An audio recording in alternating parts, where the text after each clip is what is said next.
Messieurs, dames, bonjour. Aujourd'hui, j'aimerais vous témoigner de mon expérience personnelle.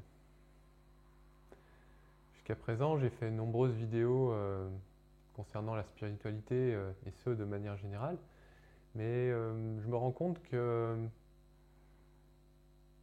pour certains, il est important de savoir à qui on s'adresse.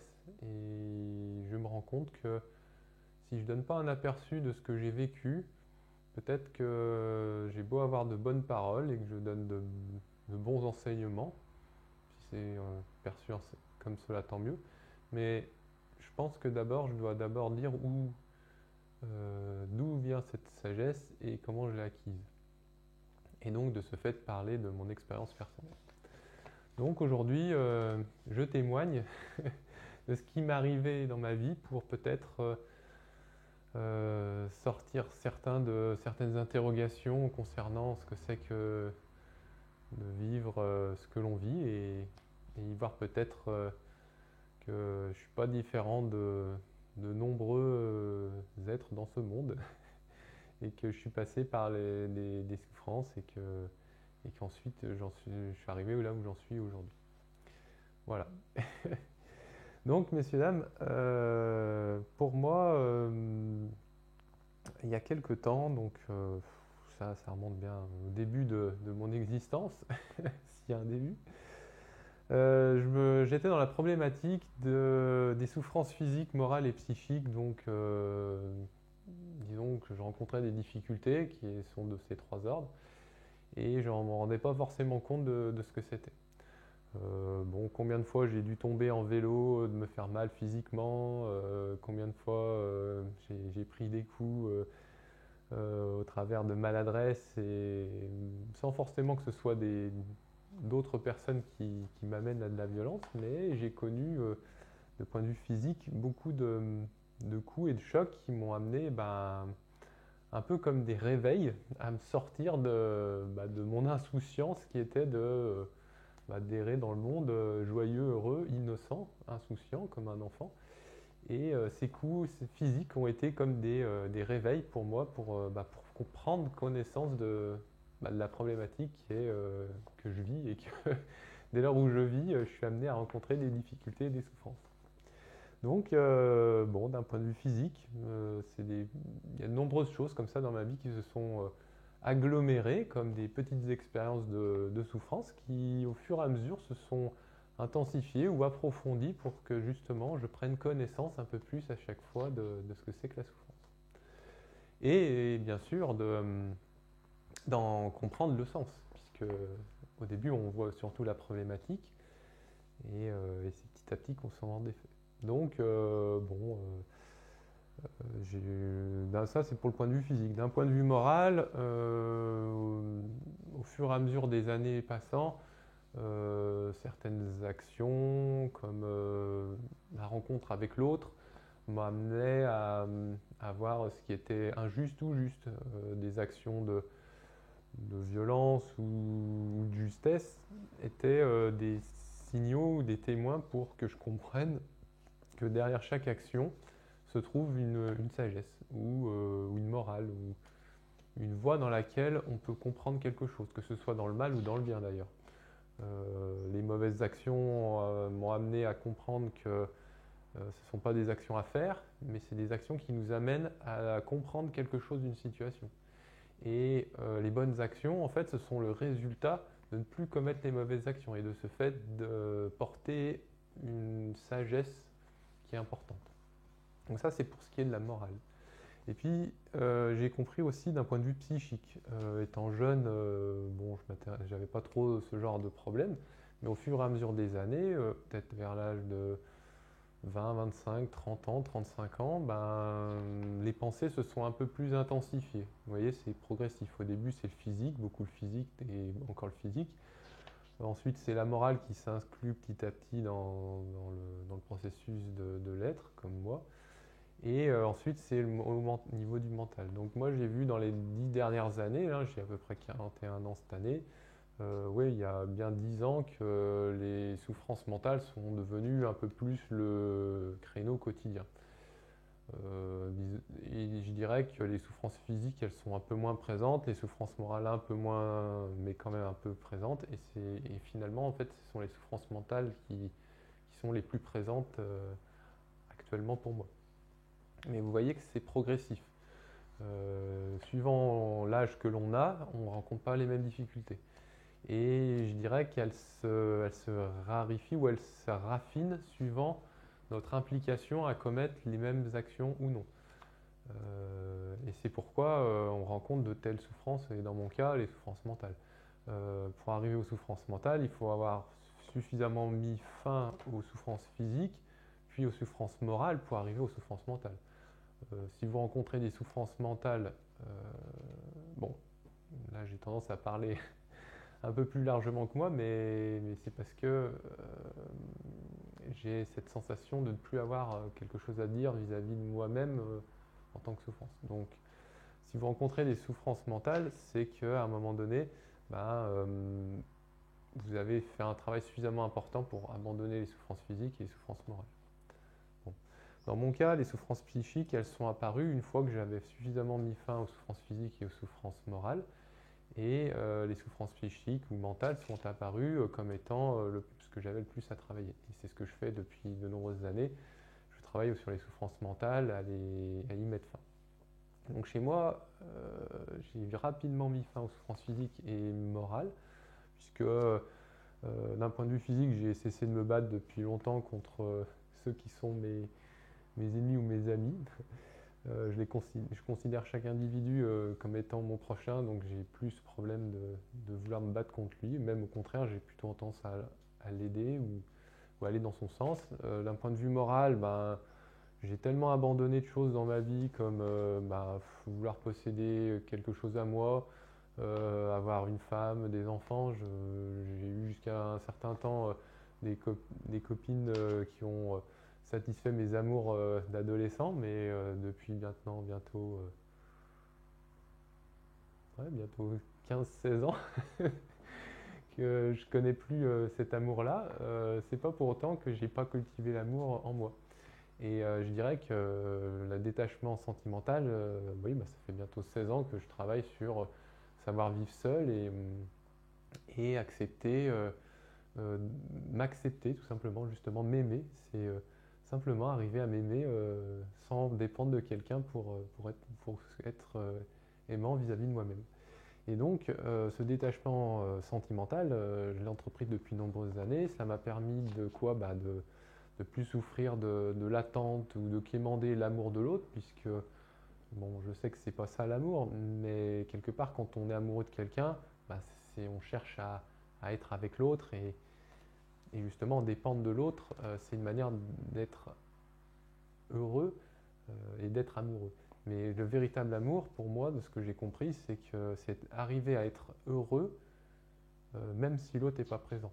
Et j'ai vu ça dans de nombreuses relations que j'ai eues, à laisser partir l'autre, même si j'aurais bien voulu rester avec l'autre. Non, j'ai choisi de laisser partir justement pour amour pour cette personne. Et c'est réciproque. Et donc l'amour, j'ai pas renoncé à l'amour, j'ai renoncé à être avec quelqu'un pour l'amour.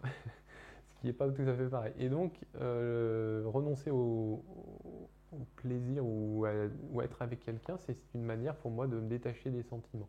Non pas que j'éprouve plus de sentiments, mais que j'ai cette liberté de pouvoir aimer sans être attaché. Donc ça, donc il y a eu le premier point, c'est l'attachement matériel, j'en ai parlé brièvement. L'attachement sentimental, je viens d'en parler. Et puis ensuite, il y a le succès ou vouloir chercher oui, à se mettre en avant. Donc, j'ai jamais vraiment cherché à me mettre en avant. J'ai même souvent été dans des positions à plutôt accepter les tâches que l'on me donnait d'un point de vue du travail, pas forcément chercher un travail spécifique, plutôt faire ce que les gens veulent que je fasse pour eux. Vous voyez ce côté de faire des actions dénuées de sens, pas vraiment dénuées de sens, désintéressées, c'est-à-dire ne pas chercher un certain succès ou une certaine position vis-à-vis d'un travail. J'ai beaucoup travaillé dans le bénévolat, dans de nombreuses actions ou dans de nombreux centres. Et c'est ce qui m'a permis de petit à petit de ne pas chercher à être rémunéré pour mon travail. Au contraire, c'était même des actions de bénévolat. Et être bénévole, bah, on donne de son temps, on donne de son énergie, on n'attend rien en retour. Et ce que j'ai trouvé, c'est qu'en étant bénévole, bah, j'ai appris justement à casser cet ego qui était en moi, qui voulait peut-être une position sociale, de la reconnaissance, un faire-valoir ou oui, une position de dirigeant, ce que je n'ai jamais cherché à avoir, mais qu'en étant bénévole, bah, ça m'a permis de voir si éventuellement j'avais de l'amertume ou des attentes spécifiques vis-à-vis d'un certain travail. Et c'est ce que j'ai observé de nombreuses fois. J'ai vu qu'à faire des travails désintéressés dans le bénévolat, bah, je choisissais pas forcément ce travail, mais j'avais quand même des ressentiments du fait de ah mince, faudrait que ce soit fait comme ça ou comme ça, faudrait faire ceci. Et vous voyez, ça, c'est des signaux pour vous dire que ben, vous êtes en train de faire quelque chose qui n'est pas de ce que on vous demande de faire et qui est plutôt de votre ego. Et moi, je l'ai très bien vu vis-à-vis de moi-même, je le vois et j'assume. Hein. C'est pourquoi j'y renonce. Et c'est vrai que la joie que j'y trouve ensuite, ben, c'est ce détachement vis-à-vis du succès, puisque ce n'est pas le but. Pourquoi? Parce que le succès est un des 5 désirs. À l'instar donc des possessions, qui est le premier que j'ai cité, les plaisirs sensoriels que j'ai cité, qui était le deuxième. Donc le troisième, je viens d'en parler, c'est le succès. Ensuite, il y a 2 autres désirs que j'ai mis fin et qui sont importants à mettre fin si on veut s'éveiller comme moi j'y suis arrivé. Je vais vous les expliquer, ce sont les suivants, c'est la nourriture ou les boissons. Donc, il y a à peu près 5 ans, j'ai mis cette décision en moi de renoncer à manger de manière inappropriée. Donc ça a commencé avant ces 5 ans-là, et ça fait peut-être 10-15 ans que je commençais à travailler sur la nourriture et à manger consciemment, c'est-à-dire à éviter de faire souffrir un animal par exemple pour ma seule nourriture. Et j'ai évolué petit à petit comme ça dans le sens à manger relativement équilibré et sain, et si je pouvais éviter de faire souffrir un animal, ben, j'évitais de manger de la viande ou du poisson, enfin peu importe, la chair. Et puis au fur et à mesure des années passant, me disciplinant à renoncer à de nombreuses choses, hein, donc je l'ai fait pour les matériels, les plaisirs d'essence, le succès. Autour de la nourriture, j'ai trouvé un intérêt à manger plus qu'une fois par jour. Donc c'est simple, la quantité que je mange normalement en 3 repas, ben, je l'ai petit à petit réduite sur un seul repas. Et j'ai fait en sorte que ce repas soit conséquent sans pour autant me faire défaut. Donc j'ai dû adapter petit à petit ma nourriture pour arriver à un équilibre, de manger un repas qui me tient toute la journée. Donc je mange le midi et je remange le lendemain midi. Et cela me permet, alors c'est les conséquences, mais c'était pas voulu, mais c'est les conséquences quand même, et c'est tant mieux, c'est d'avoir du temps pour autre chose que manger. Ça paraît tout bête comme ça, mais on y trouve un intérêt du fait de se restreindre. Au début, je pensais qu'en me restreignant, j'aurais peut-être des difficultés, que j'allais manquer de nourriture, que j'allais avoir faim. C'est ce qui s'est passé. Il y a des fois, j'ai eu faim, j'ai dû complémenter des fois un petit repas ou un petit supplément pour ne plus avoir cette sensation de faim. Mais à force de me discipliner à ne pas nécessairement succomber à la tentation ou, oui, ou juste à un plaisir passager ou à une gourmandise occasionnelle, eh ben, je me suis discipliné. J'ai mis en place cette faculté de contrôle vis-à-vis de moi-même ou de maîtrise. Hein, les plaisirs de la nourriture, on doit comprendre que c'est en étant discipliné qu'on arrive à se sortir des addictions comme la gourmandise oui, ou le désir d'une nourriture. Et une manière de comprendre cette addiction, c'est de savoir que la nourriture, on s'en sert uniquement pour nourrir notre corps. Moi, c'est ce que j'ai opté. Je me sers de la nourriture uniquement pour nourrir mon corps. Pour mettre simplement fin à la faim, temporairement, je mets fin à la faim. Lorsque je mange, lorsque je prends mon repas. Et c'est ainsi que j'ai trouvé un intérêt à ne manger pour une seule raison, qui est de mettre fin à la faim. Et c'est vrai que quand je l'ai considéré et que j'ai compris cette sagesse que de manger uniquement pour mettre fin à la faim, Et donc de ce fait de maintenir ce corps en santé et vivant, et ben, j'ai vu toutes les occasions où, par tentation, je voulais manger telle ou telle chose et que ça n'avait d'intérêt que susciter ou alimenter un désir ou un plaisir qui en fait ne répondait pas à la cause première qui était de nourrir mon corps ou de mettre fin à la faim et qui nourrissait en fait des désirs passagers et dont par ma discipline j'ai pu me discipliner et dont je suis arrivé à maîtriser vis-à-vis des plaisirs comme de la boisson ou de la nourriture. Parce que si j'en ai parlé pour la nourriture, c'est aussi valable pour la boisson. Réduire des boissons comme le thé, le café et boire de l'eau, si on veut vraiment aller dans ce sens, il suffit de boire juste de l'eau. Bon, on peut de temps en temps boire une tisane ou un café, mais dans cette sensation de répondre aux besoins vitaux, boire de l'eau, c'est suffisant. Donc, j'ai vu de nombreuses boissons, ça fait de nombreuses années que les Coca-Cola ou toute autre boisson sucrée, gazeuse et pétillante, dans le sens acidulé, j'y ai mis fin assez rapidement. Et puis, j'y ai appliqué cela aussi, ça, depuis un bon moment, le vin, c'est une boisson que je ne bois plus du tout, la bière non plus. Enfin, même les boissons alcoolisées, ça faisait bien longtemps que j'y avais arrêté.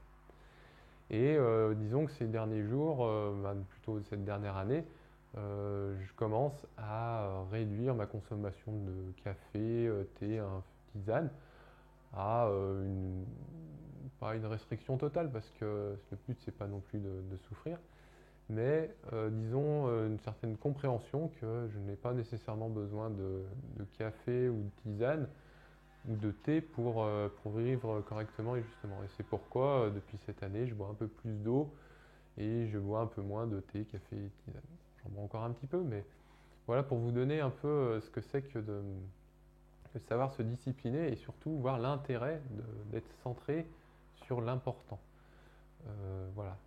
Et puis pour le dernier des 5 désirs, donc je rappelle, le premier c'est le matériel, renoncer au matériel. Deuxième, les plaisirs d'essence, renoncer aux plaisirs d'essence. Le troisième, le succès, renoncer au succès. Le quatrième, nourriture et boisson, renoncer aux nourritures et boissons. Le cinquième, c'est le sommeil. Le sommeil, pendant de nombreuses années, j'ai souvent eu dans ma vie un sommeil qui était assez bizarre. C'est pourquoi? Parce que j'ai travaillé en 3-8 pendant une période de ma vie. Je faisais quoi? J'avais des horaires, je travaillais le matin, l'après-midi ou la nuit. Donc j'ai jamais vraiment été quelqu'un qui avait un sommeil régulier et profond. Mais disons que mon sommeil a été souvent éprouvé et jamais vraiment eu de problème vis-à-vis du sommeil. Et disons que j'ai trouvé un intérêt à dormir d'une autre manière. C'est-à-dire que je continue de dormir la nuit. Quand la nuit je dors, je dors. Mais pour vous dire, c'est que j'ai compris une profondeur que dans le sommeil, en fait, il y a plusieurs niveaux de sommeil. Bon, pour moi, j'ai vu que par ignorance, des fois, je dormais parce que j'étais pas dans cette sensation d'être heureux ou joyeux. Là, c'est pas le cas. Je peux plus dire que je dors. C'est un peu bizarre et en même temps, c'est pas bizarre. C'est-à-dire que d'un point de vue physique, mon corps dort la nuit, mais mon esprit, lui, ne dort pas. Et c'est pourquoi, quand j'ai mis fin à vouloir trop dormir ou à rester nonchalant ou à être paresseux, tout ça, ces formes de sommeil, en y mettant fin, j'ai vu une occasion de rester, et cela va sans le dire, éveillé, joyeux, heureux, en paix, content. Voilà. Donc le sommeil, une fois que j'ai compris l'intérêt d'y mettre fin, quelque part, c'est comme si j'avais dévoilé le dernier obstacle à ma souffrance et ainsi m'éveiller. Donc voilà pour ce qui est de la problématique des souffrances physiques, morales et psychiques, donc suivant le niveau où elles se situent. Et dans mon parcours, je suis passé à la reconnaissance de ma souffrance. Donc depuis de nombreuses années, j'ai travaillé un peu à défricher, à abandonner, à travailler sur moi. Toujours j'aidais mon prochain ou dans mon travail je faisais le travail que j'avais à faire, mais je me rendais compte que à force de travailler dans un but d'atteindre quelque chose, je développais cette quête en moi que de savoir mais vers quoi je me tourne, pourquoi j'ai cette sensation d'aller vers quelque part et que je ne trouve pas qu'est-ce qui est valable en moi. Et c'est à ce moment-là que je me suis rendu compte qu'en fait j'étais sur une quête que je m'ignorais et que j'avais des difficultés et des problèmes à me voir dans ce que je suis de mieux. Effectivement, des remises en question, des souffrances, des douleurs intérieures, des replis sur soi, cette envie d'aller vers les autres, mais en même temps faire, faire la fête et puis boire des coups, d'y rire comme ça de manière un peu sans considération. J'ai vite mis fin et j'ai vite compris que c'était pas ça ma voie. Et mon corps me le disait à cette époque, j'avais cette sensation d'être enfermé sur moi-même. Des fois, passer des moments avec des amis, ça me faisait du bien, et en même temps, je voyais que je passais à côté de quelque chose de beaucoup plus grand, sans vraiment nommer ce que c'était ce quelque chose de plus grand. Et à force de me renfermer sur moi-même, à ne plus avoir un travail, d'être seul chez moi, je me suis tourné vers la méditation. J'ai commencé à m'introspecter, à voir mes souffrances, alors physiques, verbales et mentales, hein.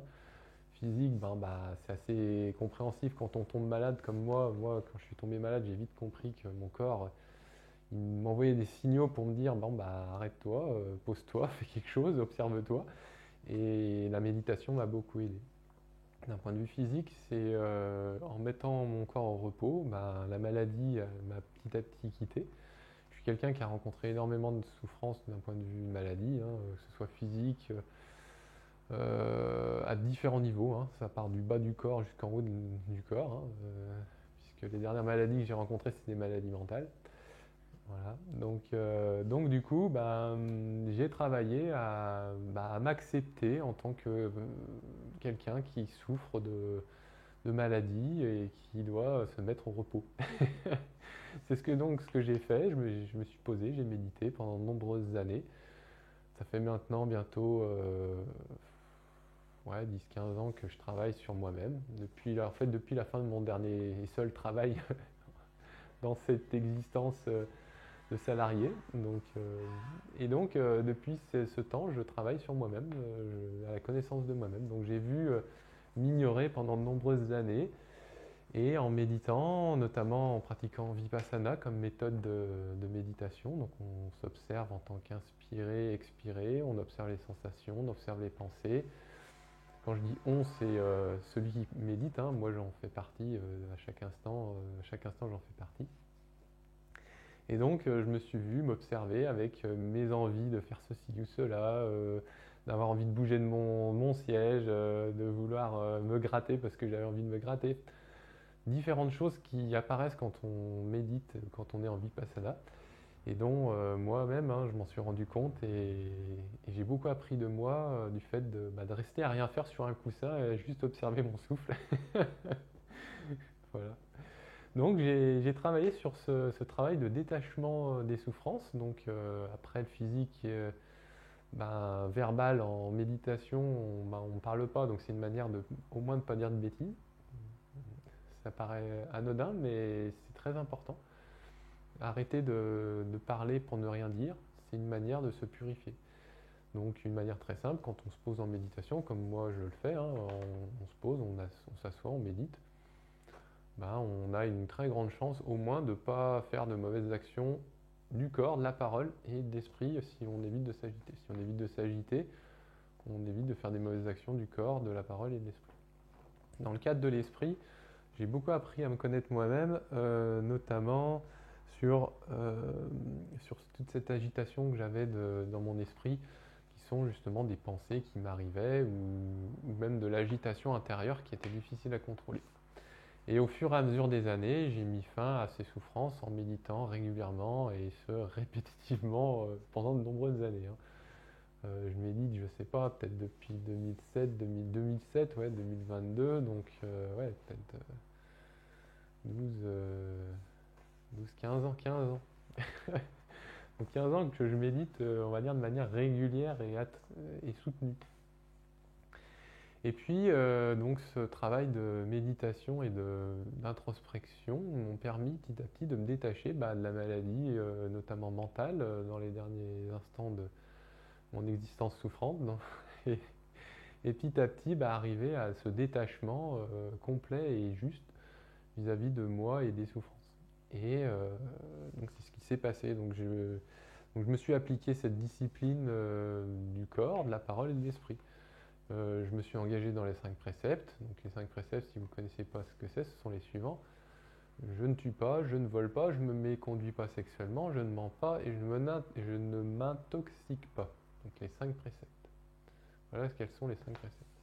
Et donc en étant attentif à ces préceptes et en faisant de mon mieux chaque jour pour les respecter, progressivement, je suis passé de l'inconsidération de ces préceptes à la considération de ces préceptes. Jusqu'au moment où j'ai plus besoin de me remettre en question vis-à-vis de ces préceptes puisque je les avais intégrés. En fait, si à un moment donné on pense les avoir intégrés, on se leurre parce qu'en fait, on y travaille chaque jour, on a une occasion de les parfaire. Donc c'est très intéressant de connaître ces préceptes, de les appliquer et de voir que c'est pas quelque chose que l'on fait et puis après c'est fini. Non, c'est quelque chose que l'on s'engage à faire, que l'on fait et qu'une fois que c'est fait, on continue de le faire. Et c'est pourquoi on dit que c'est les 5 préceptes. Donc pour moi, c'est vraiment important d'avoir compris cela, que souvent, quand on a une tâche à faire et qu'on fait cette tâche, on a l'impression que si on fait cette tâche et puis c'est fini. Alors qu'en fait, d'un point de vue physique, c'est peut-être le cas, mais d'un point de vue de l'individu, c'est qu'en fait, une étape parmi un continuum d'étapes. Donc, penser que c'est fini, en vérité, c'est un leurre, parce qu'on fait que simplement changer d'étape. Quand on fait quelque chose, puis on fait quelque chose d'autre, on voit bien qu'on vit tout le temps, que ce soit de ce que l'on fait maintenant et puis ce qu'on fait ensuite, on fait que faire ce que l'on fait. Simplement, on a une sensation de finitude d'une chose. Pourquoi? Parce que celle-ci, sous une forme, a cessé. Mais ça ne veut pas dire qu'elle est finie en soi, elle continue d'exister, simplement elle prend une autre forme. Et quand on s'ignore, comme moi je l'ai été pendant de nombreuses années, on a l'impression qu'on fait des choses et puis que ça s'arrête, et puis qu'on fait autre chose et puis que ça continue. Et donc, en renonçant à cette ignorance, je me suis rendu compte que quelles que soient les activités que je faisais, en fait, il y avait toujours moi qui faisais les activités, qui en faisait une, puis une autre, puis une autre, puis une autre, et qui en fait ne faisait que être comme le spectateur devant un film, qui voit un film qui se déroule de A à Z, qui ne cesse sans cesse, jamais le film ne cesse, et dont il est composé d'images par seconde. Donc, si vous voulez, c'est ça. À force de voir des actions se répéter, je me suis rendu compte que ma vie, en fait, elle est fluide à partir du moment où où j'arrêtais de m'illusionner qu'il y avait une fin. Voilà. Donc, ces souffrances qui sont de l'ordre de la vie qui serait coupée en petits morceaux, à force de faire plus de mauvaises actions, j'ai vu que cette vie, elle est plus composée de petits morceaux, mais qu'en fait, elle est composée d'un flux qui coule sans cesse, un peu comme une rivière qui descend de la montagne, et dont, en fait, temporairement, elle rencontre un caillou ou une branche ou quoi. Mais elle ne cesse de couler. Et c'est là où j'ai compris qu'en fait, moi, je suis comme cette source. Je ne cesse de couler et que de temps en temps, je rencontre une chose, puis une autre, ou une troisième. Mais moi, dans tout ça, je continue d'être heureux, joyeux, aimant, content, etc. Donc, à force de me discipliner, de maîtriser vis-à-vis de cette discipline que sont les 5 préceptes, donc de les répéter sans cesse, de faire en sorte de mon mieux pour ne plus les enfreindre, de me discipliner à les maintenir, j'ai acquis cette maîtrise. Et acquérant cette maîtrise, je me suis rendu compte que j'y trouvais un bien-être. Ce bien-être venant du fait de ne plus faire de mauvaises actions et de faire des bonnes actions. Ces bonnes actions, comme je les appelle, en fait, c'est simplement la fin des mauvaises actions. C'est ce qui est intéressant quand on dit une bonne action. Et quelque part, c'est intéressant aussi. Pourquoi? Parce qu'en fait, on part d'une base qui est impure. C'est simplement, c'est quoi? C'est notre corps. Quand je dis notre corps, Moi, j'ai mon corps, je sais que il est fait de choses impures, périssables, qu'il est complètement fait de matières qui sont impropres et dont on connaît très bien, hein, les larmes, le pus, le sang, l'urine, les matières fécales, etc. Et ça, c'est ce qui constitue notre corps. Et moi, j'ai un corps qui est impur, hein, comme un sac de graines où dedans il y a du blé, du lin, de l'orge, voilà. Et donc, en étant sur une base qui est impure, comme le corps, eh ben, on ne peut pas s'attendre à un bon résultat, mais on peut s'attendre à une cessation du mauvais résultat. Et c'est là où réside le secret, puisque une fois qu'on fait cesser ce qui nous est impur, donc c'est-à-dire notre corps, eh ben, on acquiert cette connaissance de soi qui, elle, en fait, est au-delà de ce corps et qui n'est révélée qu'une fois que l'impureté ou que le corps impur cesse et dont n'attend qu'à être vu de celui qui en est l'exemple. Et dans mon cas, j'ai vu que pour montrer une bonne action, en fait, c'est simplement quand je cessais de faire une mauvaise action à travers de ce corps impur que je montrais ce que c'est que la voie. Voilà comment je suis arrivé à cette compréhension que pour faire des bonnes actions, en fait, on fait que simplement que cesser ce qui nous fait tort et dont on est naturellement heureux et joyeux. Et puis, donc après la discipline et la maîtrise, c'est la sagesse que j'ai trouvée à justement ne plus faire de mauvaises actions.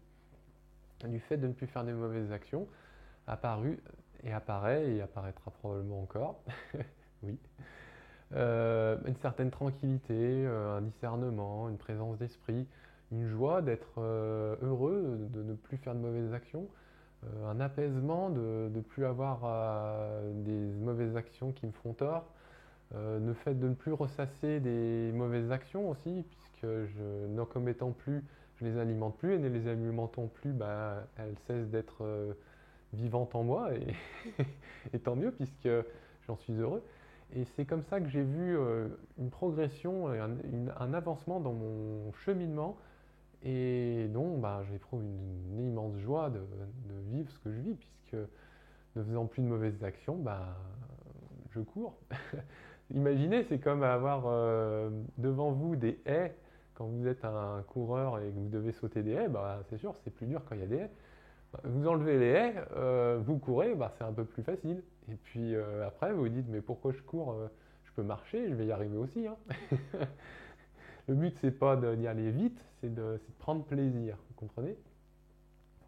Et à force de marcher, je dis, oui, je peux rester, je peux m'asseoir, je vais y arriver aussi, hein. Cheminer sur la voie, c'est pas nécessairement marcher, vous comprenez? Et être heureux, en fait, c'est ça, moi j'ai compris ça, c'est quand je me suis posé sur mon coussin, et quand je me pose sur mon coussin, j'avance sur la voie, mais sans bouger de mon coussin. Et j'y trouve le même plaisir que si je faisais une marche de la même durée, vous comprenez? Donc moi, c'est ça que je comprends de la voix. C'est toujours ce côté joyeux qu'on a à progresser sur la voie. En tout cas, pour moi, c'est le cas. Et à force de dire, bon oui, avancer sur la voie, mais pour avancer où? C'est quoi le but, au fond?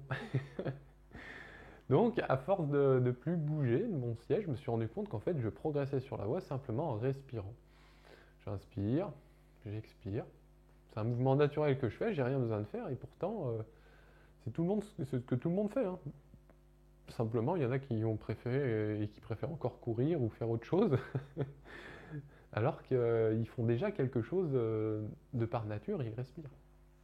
Et moi, je m'en suis rendu compte quand j'ai cessé de faire autre chose que d'être avec moi-même, et j'ai compris ce bienfait. On fait rien de spécial dans ce monde, on vit, on vit, on vit.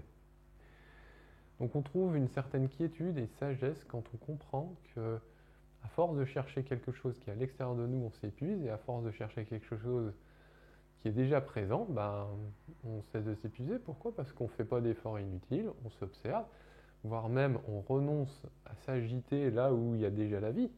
Qu'est-ce que c'est une agitation? C'est une surexposition à de la vitalité. Bon, quand tu veux te calmer, t'arrêtes de t'agiter, tu te poses tranquille, t'attends, et puis tu te sens mieux.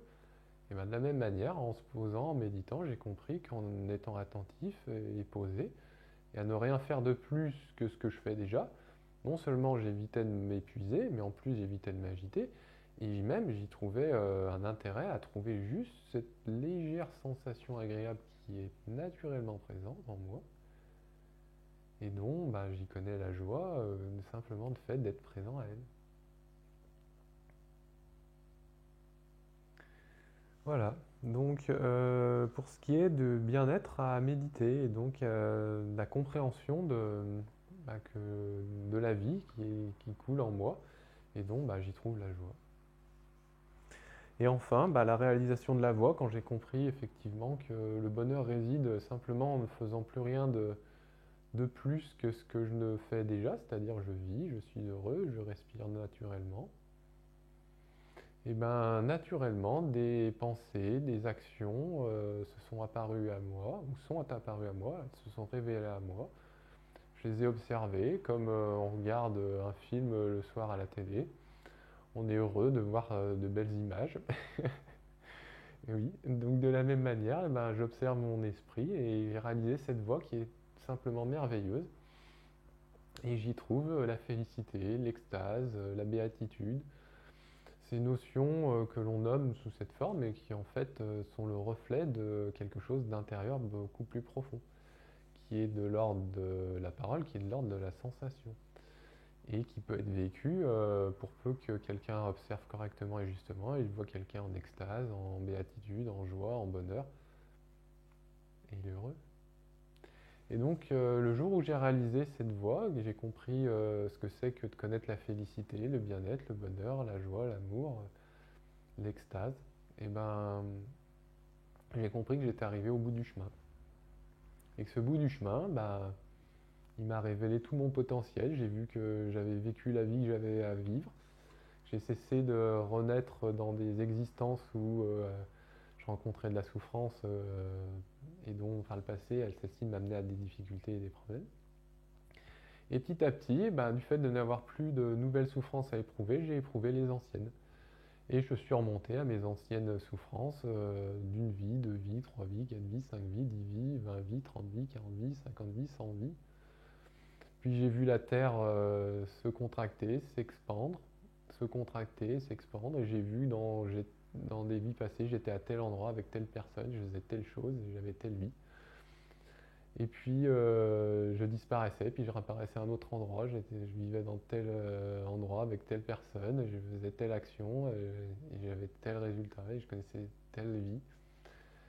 Et ce, indéfiniment. Et c'est comme ça que j'ai compris qu'en fait, j'avais plus rien à éprouver de nouveau, que mes vies passées, je les ai revues comme je les ai revues, et puis à un moment donné, bah, je me suis éveillé à la voix, j'ai vu cette lumière apparaître en moi. Et j'ai compris que j'avais atteint l'illumination, ce qui est le but de tout individu. Et, euh, et donc maintenant, j'en suis plus coupé. Voilà. Donc ce jour-là, quand ça s'est réalisé en moi, j'ai eu cette ferme ce sentiment ferme que j'avais accompli la voie, que j'ai vu le monde s'arrêter autour de moi, comme figé. Vous voyez, des fois, on voit ça comme dans Matrix. À un moment donné, il y a une scène où le personnage arrête les actions. Bon, bien sûr, c'est imagé dans le film, mais en réalité, on peut très bien connaître cela. C'est ce que j'ai vécu. Et cette sensation de vivre et qu'autour, plus rien ne bouge. Et il y a une sensation justement d'éprouver plus aucune souffrance, puisqu'on n'est plus assailli par quoi que ce soit de l'extérieur. Et c'est ce que j'ai compris de plus beau et de plus juste à ce moment-là.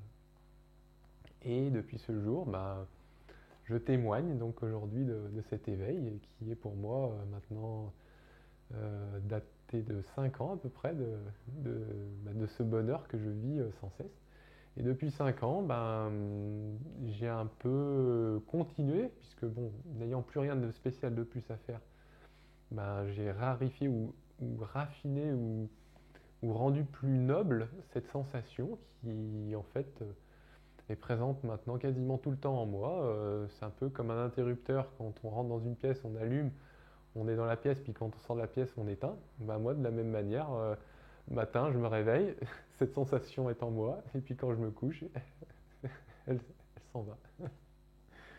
Voilà, donc comment résumer un peu ce que c'est que l'éveil pour moi et cette compréhension bah oui, de mon parcours qui est bah, de quelqu'un qui a vu les souffrances en lui et puis qui a mis fin.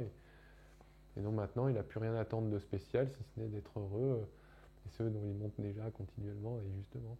Donc vous voyez comment on peut arriver à ce point-là bah, à la fin des souffrances. Donc bien sûr, je pourrais rattacher aussi à l'expérience de la Kundalini qui s'est manifestée en moi un petit peu avant mon éveil, qui a été comme un signe précurseur bah, de mon futur éveil. Je le mentionne dans une des vidéos, donc je vous renverrai le lien là-haut, ou là. Euh, c'est que, et, et donc oui, j'ai donné un exemple à travers une vidéo dont elle est disponible hein, ici et maintenant. Hein. Rien de plus, rien de moins. C'est imaginer ben, comme un extase tellement fort ou une jouissance tellement forte que vous ne pouvez pas tenir en place. Autant quand vous aimez être avec quelqu'un et connaître l'acte amoureux, vous aimez y rester relativement le plus longtemps possible, autant avec la Kundalini, tellement c'est intense et fort, vous en êtes même limite dégoûté, même si à la base c'est très intense et très noble. Hein. C'est le paradoxe de la Kundalini, c'est que la jouissance, si elle n'est pas maîtrisée, et c'est ce qu'elle montre quand elle n'est pas maîtrisée, elle montre une énorme jouissance, mais aussi de grandes souffrances du fait d'être trop jouissante. C'est pourquoi on dit bah, que l'acte sexuel, s'il veut être bien effectué et correctement effectué, il doit être ajusté et régulé. Ni trop fort, ni pas assez fort. Donc pour moi, si vous voulez qu'il y ait une existence solitaire d'un point de vue amoureux, bah, c'est vis-à-vis de moi-même que j'ai vu cet acte se présenter en moi et dont j'y ai pris le plaisir dont il est de droit. Hein. Mais bon, j'ai appris aussi qu'il peut être très perturbateur et ô combien destructeur. Donc c'est pourquoi quand ça s'est passé pour moi, ben, j'ai dû sortir, me mettre dans la forêt, attendre que ça passe. Et puis quand c'est passé, un peu comme l'orage hein, qui gronde, et puis après qui ne gronde plus, ben, de la même manière, j'ai vu cette Kundalini apparaître en moi, puis disparaître de moi, et ainsi j'ai pu reprendre mon activité correctement et justement. Et ça a été une des étapes sur mon chemin avant l'éveil. Voilà, donc messieurs, dames, ce que je peux vous dire concernant mon expérience de l'éveil, et puis oui, que ben, aujourd'hui je témoigne, je suis témoin de mon éveil, et dont ben, je prends la terre à témoin, puisque là je vous parle, mais en fait je parle devant une caméra, hein, donc je prends la terre à témoin. Voilà, messieurs, dames, j'espère que cette vidéo éclairera certains sur ce que c'est que ben, s'éveiller, et puis ben, le bienfait que c'est que de s'éveiller. Et puis voilà.